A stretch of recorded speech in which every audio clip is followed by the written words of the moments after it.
Good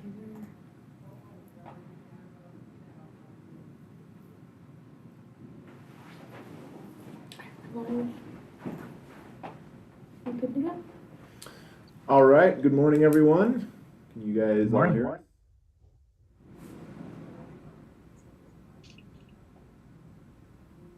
Is that a yes? Yep. Okay. Zoom decided it needed an update this morning. Oh, yeah. All right. Good morning, everyone. So this is the Subdivision Committee for February 9th, 2023. We'll go ahead and call the meeting to order at 9:03. So we will start with roll call. Environmental health. Marlena Dooley, Environmental Health Land Use. Transportation. Alex Sequeira, Transportation. And I am Russ Ford with Planning and Building Services. Okay, first agenda item 2A, discussion and possible action including adoption of resolution of the Mendocino County Subdivision Committee finding that state or local officials continue to recommend measures to promote social distancing in connection with public meetings. So can I get a motion to approve the resolution? I move that we adopt the resolution as listed in item 2A. I second that. Okay, all in favor? Aye. Thank you. Okay, next up, agenda item 3A, boundary line adjustment 2021-0046 for Paul Fry, Yoksum Chung, and Nathaniel and Isabel Fry. So this one and the next one are another one of the ones that are having to come back for the revised Williamson Act condition. So again, we've already approved these, I think a year or so ago. Project is identical. The only thing that's changing is the special condition, which is changing to a cancellation of the Williamson Act over that portion being transferred from Lot 2 to Lot 1 shall be approved by the Board of Supervisors prior to recording clearance being granted. So environmental health, any comments? Transportation? No comments. Okay, and planning is recommending approval with the special condition. Can I get a motion? I move that we approve boundary line adjustment 2021-0046 with the special planning condition which states a cancellation of the Williamson Act over that portion being transferred from Lot 2 to Lot 1 shall be approved by the Board of Supervisors prior to recording clearance being granted. I second that. Okay, all in favor? Aye. Thank you. And I forgot to check. I don't think there's anybody here for this meeting. Is there for this item? Jim said he wasn't going to be available. If there's anyone here for this item and you would like to speak, please raise your hand. I don't think there is. Okay, so it doesn't look like we have anyone from the public here for this one.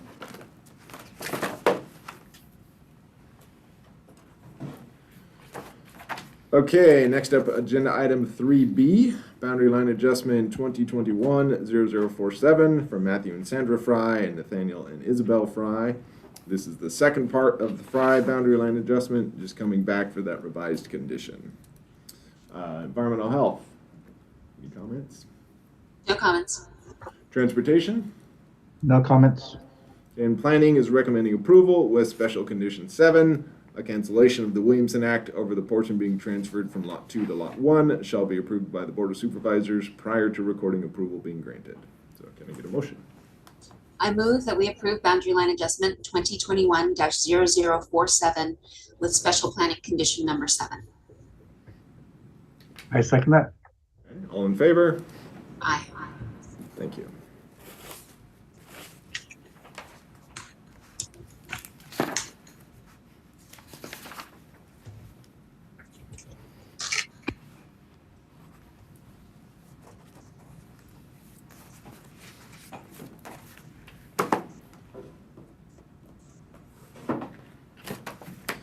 Okay, next up, our final BLA today, agenda item 3C, boundary line adjustment 2022-0037 for Lynn Duryea and Adam Palaschuk. A boundary line adjustment to reconfigure the boundaries between two existing lots in the community of Piercy on the south side of County Road 442B at 80,090 and 80,080 Road 442B. So is there anybody here for this application? Let's see. Doesn't look like we have anyone. Okay. Okay, environmental health. No comments. Transportation. No comments. Okay, and planning is recommending approval with standard conditions. I move that we approve boundary line adjustment 2022-0037 with standard conditions. I second that. Okay, all in favor? Aye. Thank you.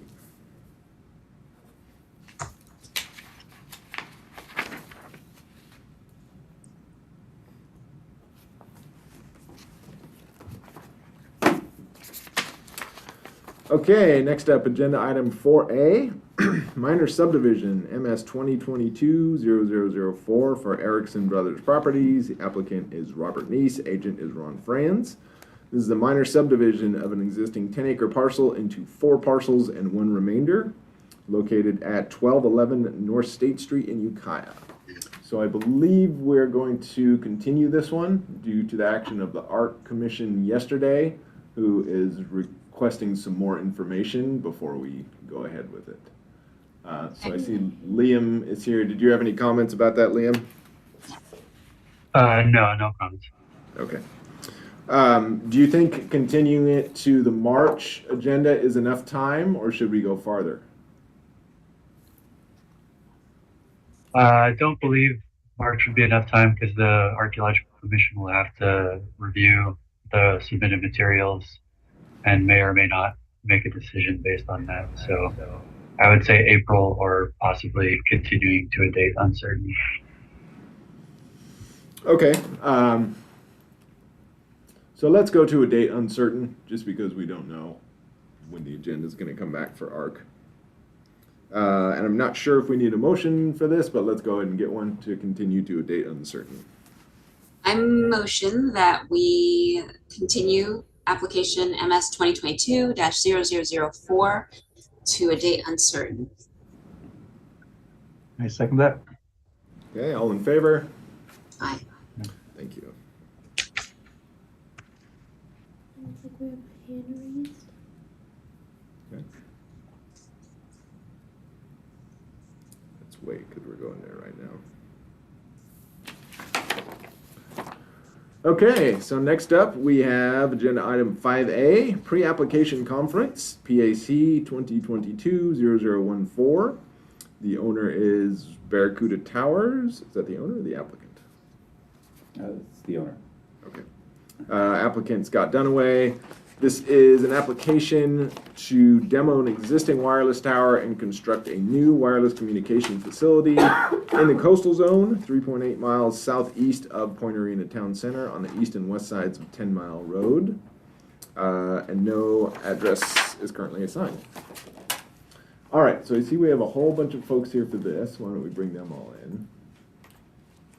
And the applicant, or the agent, rather, is not online yet. If you'd like, I can go give them a call real quick and tell them to log in now, Okay, because they didn't anticipate we would be up this early. sure.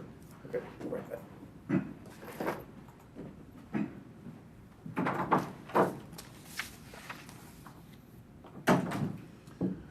Morning, Jim. Can you hear us?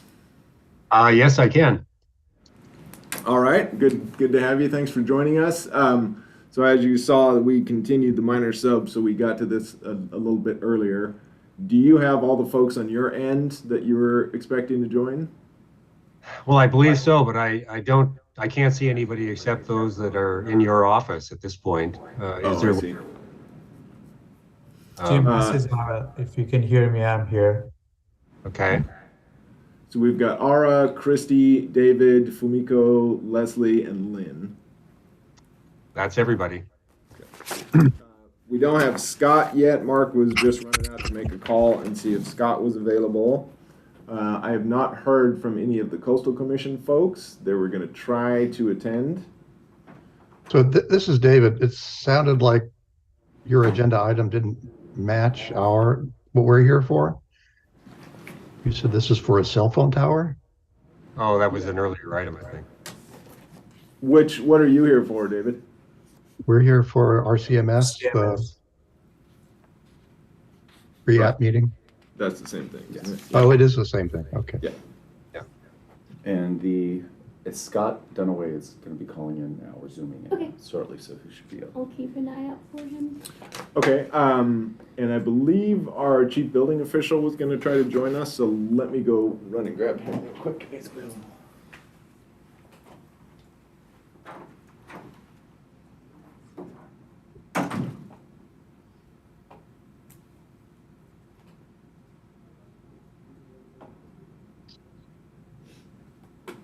Let me just ask, is there any way that that our group can be seen on this call, or is it just audio only?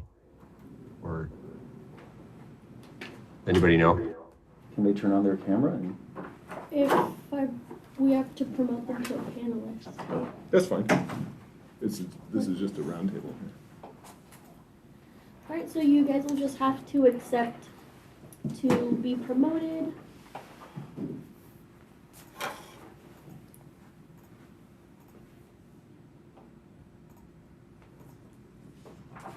Oh, there we go.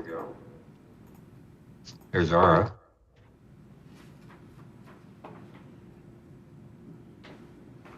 All right, there's some faces.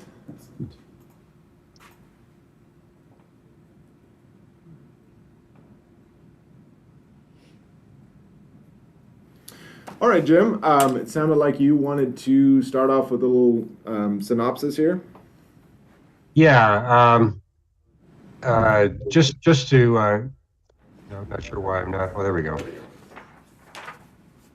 Yeah, just as a brief introduction, let me explain who's the members of our team. I'm on the RCMS board and head of the facilities committee. Ara Chakrabarty is the CEO of RCMS. Leslie Bates, I don't think is here with us yet, is the chair of the board. Oh, there's Leslie.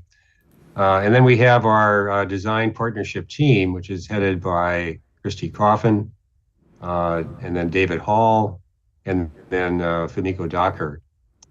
So, and then Lynn Bailey is also, he's the executive assistant to Ara Chakrabarty. Anyway, we thought we'd start by having Ara give a brief overview, description of what RCMS is and what we do.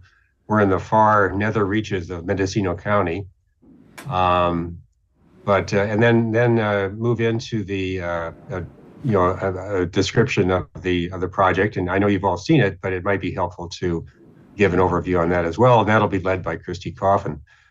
But why don't we go ahead and have Ara give us a brief description of RCMS and our role in the community. So Ara. Thank you, Jim. We are an FQHC, that stands for Federally Qualified Health Center. We are located in Gualala, and we are the only healthcare providing entity for the region, the part of the coast that we live in. And we span an area of about 60 miles, about 30 miles south of us and 30 miles north of us is what is our coverage area.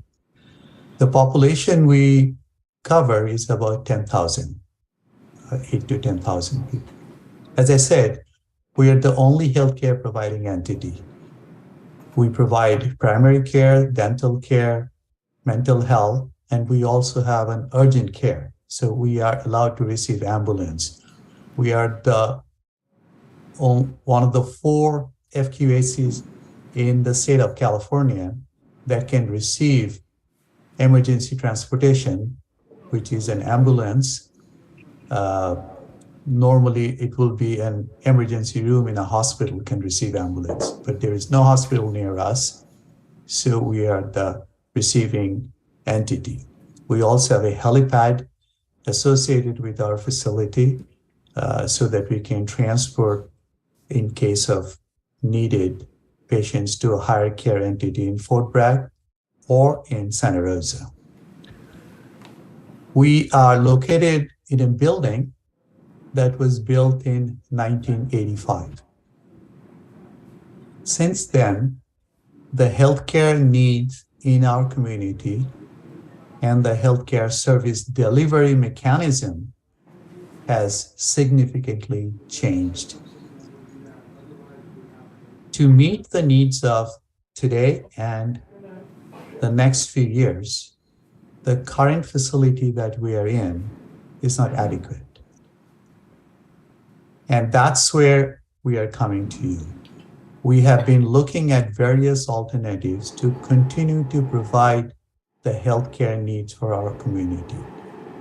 And if we cannot expand or cannot modify our current building and the facility we have, we would be in difficult situation, if not in impossible situation, to continue to provide the basic healthcare need that this 10,000 people in a 50 to 60 miles area along Highway 1 will be needing for the next number of years. One example I would give you, during this last storm, winter storm, earlier this month, roads up north from us and roads south of us and east of us were all closed. We became the hospital for the community. Ambulances couldn't go anywhere. Helicopters couldn't fly. We remained open 24 hours for 4 days and treated all patients, including severe trauma patients. That's who we are. And unless we are able to improve our facility, our capabilities in those kind of situations will be significantly negatively impacted. And that's what our proposal is for. And we have looked at all the alternatives, and I'll turn it over to Jim. Thank you, Ara. And you know, any of you feel free to jump in at any time if you have questions that come up. But now I think we'd like to turn it over to Christy. Are we able to share a screen, or is that something that you have to do? Because we'd kind of like to walk through a portion of the proposal. Yeah, I believe you're panelists now, so you should have all the same rights. Okay. So let's turn it over to Christy. You want to take it, Christy?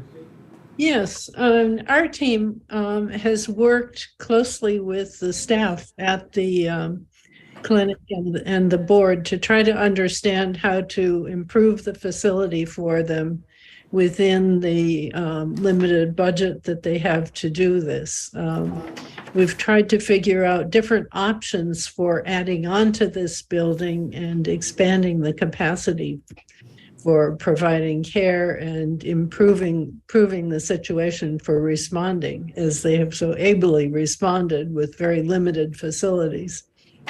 I'd like to look at the basic options and then talk a little bit about how we got there. Can we put that up on the screen? There's a page, I think, number 5 in the submittal that we made to you. So before we get off too much into this, I just want to clarify that the pre-app that we're discussing today is specifically for demo and reconstruction of the wireless tower. It's not a broad facilities analysis. The application that was submitted was strictly for the tower. I think that's not the application that we made. I'm confused. Yeah, that was my comment, that it's not, this is expanding the RCMS. I think what we're looking at here is a planning study for a proposed addition to Redwood Coast Medical Services Incorporated, which you see up on the screen now. So the application we're looking at is the pre-app 2022-0014.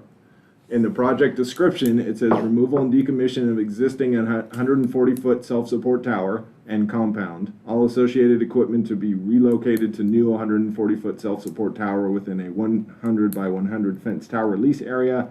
Construction of a new telecommunications and public utility facility. Construction tower lease area. Space for carrier equipment and utility backboard within a fenced compound. No water. That's not the proposal that we're talking about. So it sounds like that we've got some mixed signals. So what we're prepared to discuss today is the wireless tower. We haven't done analysis on the facility itself. Is that a separate application that you submitted? I think it's different. This was submitted a month ago. And, do you recall that you had the question about the address for the project? Yes. Okay, well, that's the project we're talking about. It has nothing to do with a tower. Okay. It has to do with a fairly small addition to an existing medical facility. Okay, then I'm sorry, we're not prepared to discuss this one today. This got mixed up here somehow. Do you know what application number that was, Jim?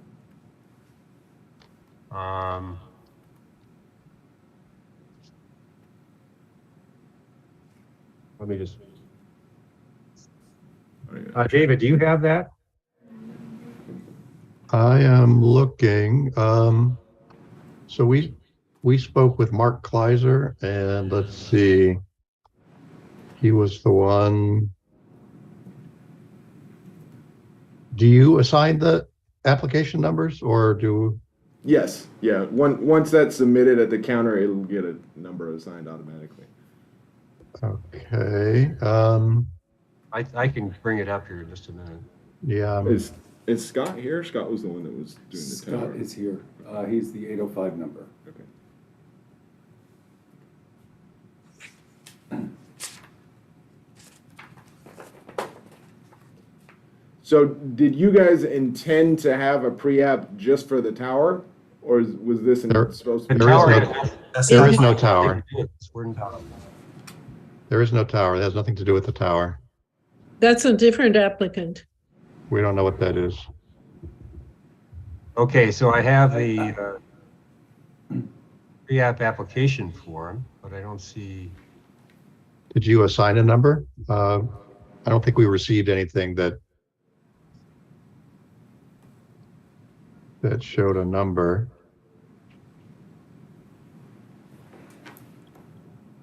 Can you show us the application you're looking at? I can't because I'm not connected to this. And just so you know, you are still sharing your screen. I am. Yes. Yeah, but I think if you show the application, what we submitted. I can contact them afterwards. Okay. All right. Yeah, I'm sorry, guys. Something got mixed up here, so I apologize for the confusion. We'll figure out what's going on and then get back to you with the correct application. Jim, I will. This is Mark Kleiser. I'll reach out to you. I contacted you yesterday, wondering the connection between this pack and RCMS. I'll reach out to you when I get back to my desk this afternoon and figure out the pack number if there isn't one assigned yet, and when you will, be up for review. I apologize for the confusion. So Scott is here. Scott, are you here to talk about the tower?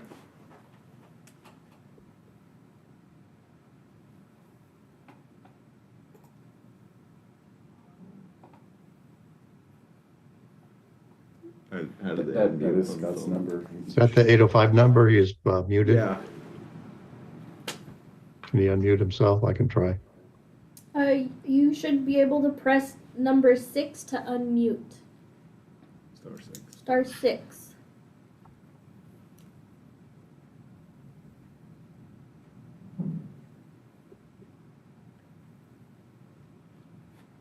Yes. Yes. Can you hear me? This is Scott. Yes. Yeah, we got you now. Okay, good. Yes. So I was here for the pre-application conference for the tower location. Okay.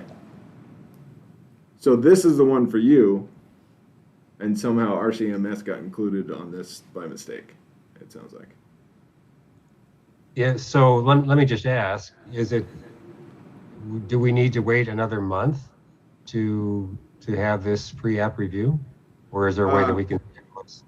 I need to track down this application and see who it's assigned to and figure out where it is in status. It started with Jesse, what's her name? Waldman. Mm-hmm. Transferred to Kleiser. In one of the emails, excuse me, it says, I see that your PAC 2023-001 request has been assigned to my fellow coworker planner, Mark Kleiser. I don't know if that number helps anything. Yes. Yes. 202-30001, is that what we said? Yes, that's what this email says. Okay. All right, yeah, I apologize for this. We'll have to track that down and we'll get back to you as soon as we can. If we can do a special meeting, which for pre-apps, we don't have to schedule them ahead of time because there's no decision being made. So as soon as everybody is available, we'll be able to have another meeting. Oh, we would appreciate being able to do that at your earliest convenience. Just Yeah, absolutely. What was that PAC number she just referenced? 2023-01. 0001? Yes. Okay. Well, that's assigned to a culinary museum in your Trackit database, so something's really mixed up. So I've got a case number PAC 2022-0014. Yes, that's this one for the tower, Scott. That's the one you're supposed to be here for. What Yeah. we're trying to figure out is how this got mixed up with the RCMS project. yeah, because the document was submitted early in January, January 6th or thereabouts. Okay, so that would be a 2023 project. Yeah. Jim, if I may ask, did you receive an email from us requesting your presence at today's subdivision committee for this pre-app? Well, yes. I mean, well, but we never had. I don't know that we ever. I've not seen an agenda, for example. But you know that we have this long exchange of emails, you know, with Jesse Wallman and Russ Ford and you, Mark, about this meeting. So I'm not sure how things got messed up. Okay, I apologize. I will contact you when I get back to my desk to figure out what's going on. I thought you were here for the tower in support of it for the emergency services provider that typically comes with cell towers. That was my impression. No, this is, there is a, you know, we have the pre-application package, which is about, I don't know, 60 pages or so, that has backup material with it. It has the description of the various alternatives that are under consideration. So it's an extensive package that addresses just the proposed addition to the RCMS facility. Okay. Yeah, that This does. package was submitted in PDF form. It was not, to the best of my knowledge, submitted as a hard copy. Is that a problem? No. No.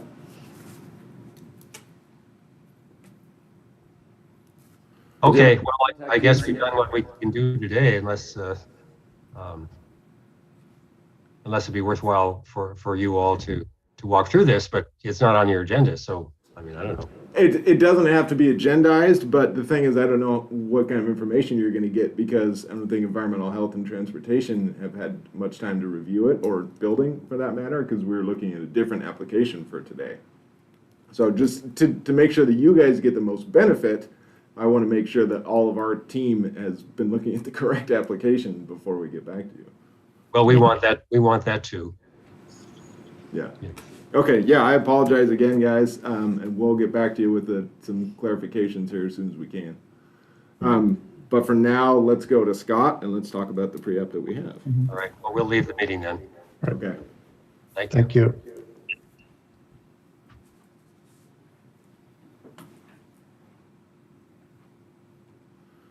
All right, Scott, so you're here for a tower. Yes, I am. Okay, so that makes sense. Do you want to give us a little abstract of this? Sure. So there's an existing tower that the tower company is wanting to relocate to a different parcel. And the address of that is where the relocation is off of Zettler Road. And we're basically the request would be to, we wanted to get feedback on the pre-application for the location of the tower, what kinds of processes that we need to go through for the conditional use permit, and feedback on relocating this tower to a different property. Currently, this tower has several carriers on there, including emergency management services, and that's pretty much the extent of the request here. Okay. So I'm going to go to Mark right now, and Mark can give us a little abstract of the memo that we prepared. Mark Kleiser, then Planner 2. So as Scott indicated, this is for construction of a new 140-foot wireless facility within a 1,000 square foot leased area at APN 027-32101. It is also for demolition of an existing tower at APN 027-30613. The parcel upon which this is being proposed is zoned RMR 20, located about 3 miles east of the town or the city of Point Arena and the ocean. Project is allowed in the zone with the major use permit approval. Couple notes: the project area is designated as highly scenic conditional. As such, the tower will be scrutinized for aesthetic value. I would anticipate that photo simulations using balloon tests or something similar to demonstrate the tower will not be visible from Highway 1 will be required. Construction of the tower itself may be limited to something like a faux tree design. At the very least, non-reflective materials and subdued colors will probably be required. Let's see, any trees that would visually screen the tower would likely be conditioned that they have to remain, unless of course there's a fire safety issue. Views of the ocean will not be blocked. There are a number of sensitive species in the area. Initial study will be required. Staff anticipates that biological and geotechnical reports at minimum will be required. The project is located in Point Arena Mountain Beaver Zone, so that will be needed to take into consideration for bio reports. Demolition and construction activities may be limited to certain times of the year based on breeding seasons of sensitive species in the area, and buffers for sensitive species may be required. Erosion measures will be conditioned, and earth-moving activities may be relegated to certain times of the year unless erosion and sedimentation prevention plans are submitted.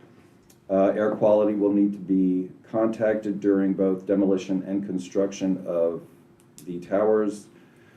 Let's see, the project site is approximately 1.2 miles west of the San Andreas Fault, so building may have additional considerations. The tower is proposed in an area that is very high fire hazard. Consultation with CAL FIRE will be required, and potentially a 3-acre conversion will be required for any removal of trees. There are wireless facilities in the area. They are located approximately 5 miles from the proposed tower. We will require a map of reception for this new tower and how it overlays with the existing towers.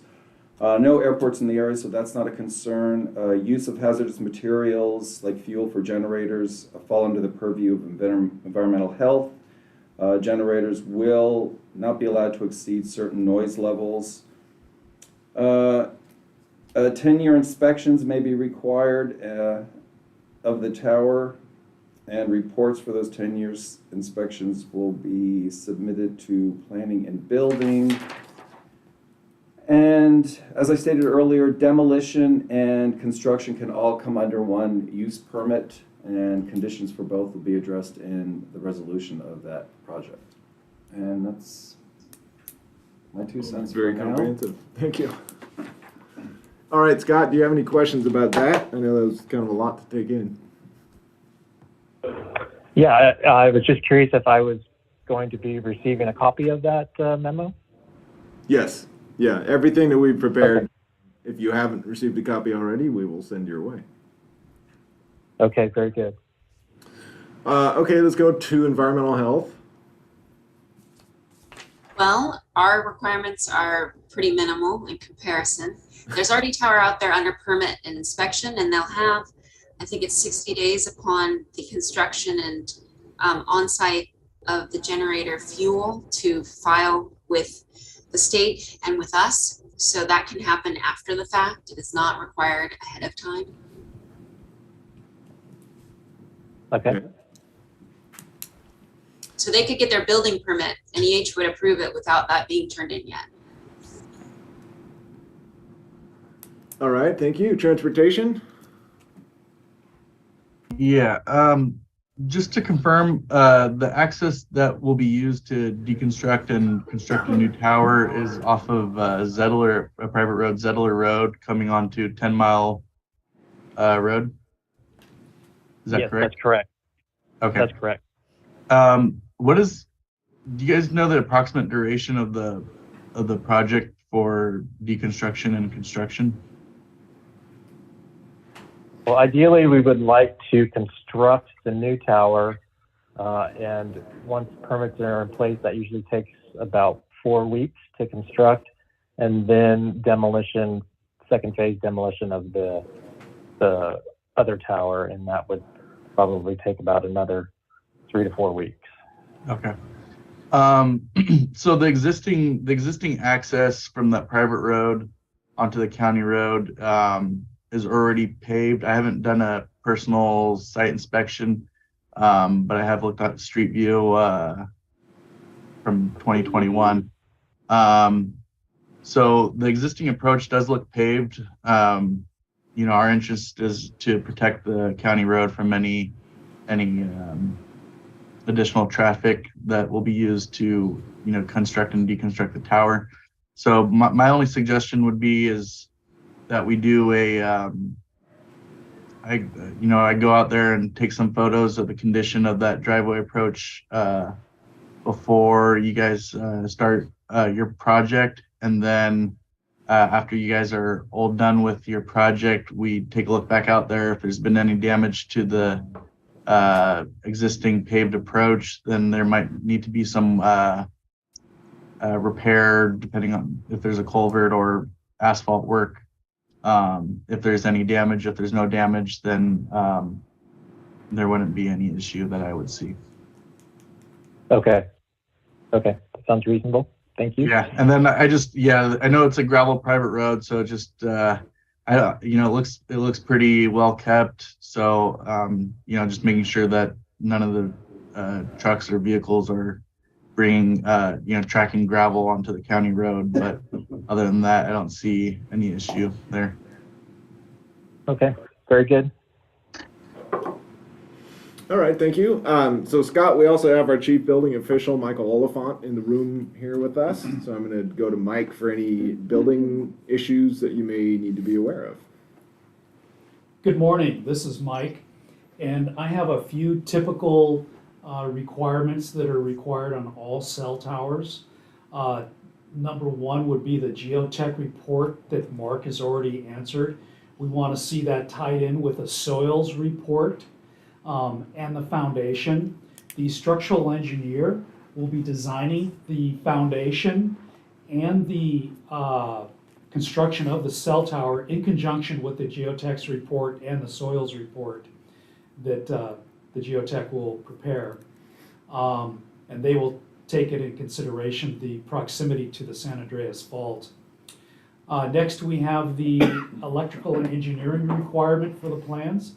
We need to see the electrical schematics and one-line drawings for the generator and the tower itself, and specifically the ground ring that surrounds the tower. And then lastly, please include all information and plans on the generator, including grounding and wiring for that, and including the size of the generator and the specs for that on the cell tower plans, please. And that's it for building. Great, thank you. All right, thanks, Mike. And so finally, it looks like we have Bente from the Coastal Commission with us today. So I'm happy that you could join us, Bente. Do you have any comments for Scott about the tower? Hey, yeah, thanks for inviting us. I do not have any comments. Since it is in PAM habitat, I would you guys are obviously already requiring a study, which is great. And then just, yeah, I would want to see that study, and I might have some comments afterwards, but not at this moment. Thanks. Okay. All right, great, thank you. Scott, did you have any other questions for us or anything else you wanted to discuss? No, I think this is a really good start and analysis, and I just look forward to getting copies of these requirements so that we can move forward into our major use permits. All right, great. Yeah, so I see Mark's taking some notes here. He can summarize the EHDOT and building conditions, and we'll get you a complete memo out in probably a couple of days. And we'll go from there. Sounds good. All right, so thank you for participating in this. Thank you, Bente, for being able to attend, and Mike. Appreciate the input, so thanks so much. Great, thank you so much. Thanks, Scott. Okay, so that takes us to agenda item 6, matters from staff. Me. Go for it. So thank you very much for sending out an invite onto the calendar so that this is, reserved in our calendars. And I have them into all of 2023, and they all have the same Zoom link. I don't know how that happened, but once I couldn't get into this one, I started going and looking, and it's all the same number, which I think was from the one you first sent us. So I'm sure it just copied that one, yeah. And I don't know, did you create these with all the Zoom links, or did someone else send it to you? I created the invite on the calendar, and I just copied the Zoom link from the one that I had at that time. So is the Zoom link the same every month? It should be, right? The one Does it every change? month? No, it's different. Oh, okay. Each one should be different. Okay. And inside your invite was a Teams meeting for a video conferencing. I think it does that automatically because the invite is in Teams, so it wants you to use Teams. But I'll check that because we're still using Zoom for this because of the stream, the way that it's connected. So does anyone organize this for you, Russ? No. Shouldn't No, someone? it's 100% my fault. Well, no, I'm not looking for someone to blame, but I know you have a lot going on, and getting a meeting and a link scheduled doesn't seem like a priority for you. And I was just wondering. I consider it to be part of the responsibilities of the chair. Okay. All right. Alex. We're almost there. Thank you for the invite. I do really appreciate that. I just want to make sure I get the actual meeting link. Sure. No, that makes sense. And I thought, I know when we had standing meetings for staff meetings, it was always the same Zoom link. It was the same meeting every month that we just went back into. I didn't realize that it changed for this one. That's why I wondered if someone else was doing it, since you didn't know that. Nope. Okay. All right, Alex, any comments? Well, good here. All right. Okay, agenda item 7, adjournment. Can I get a motion? Motion to adjourn? I guess she was in a hurry. All right, Alex, you second? I second that. All right, all in favor? All right. We're adjourned. All right, thank you. Thank you. See you guys later. Bye.